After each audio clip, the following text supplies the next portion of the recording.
এই মুহূর্তে নজর রাখবো যে খবরের দিকে।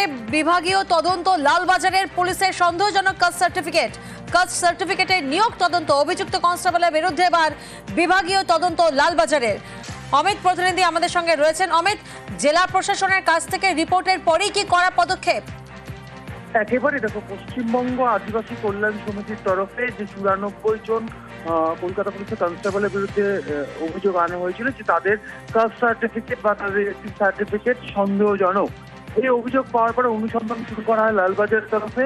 একজন জয়েন্ট সিপি পদমর্যাদার অফিসারের তত্ত্বাবধানে এই অনুসন্ধান চলছিল।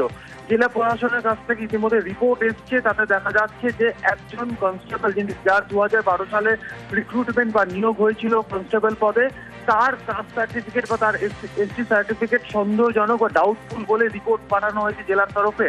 এই রিপোর্ট হাতে আসার পরেই লালবাজারের তরফে এই কনস্টেবলের বিরুদ্ধে বিভাগীয় তদন্ত শুরু করা হয়েছে, এমনটাই লালবাজার সূত্রে খবর।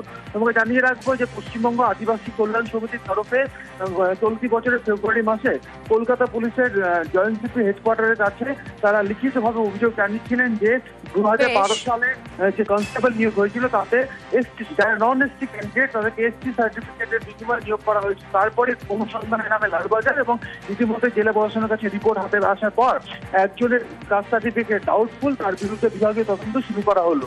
বেশ। হেডলাইন্স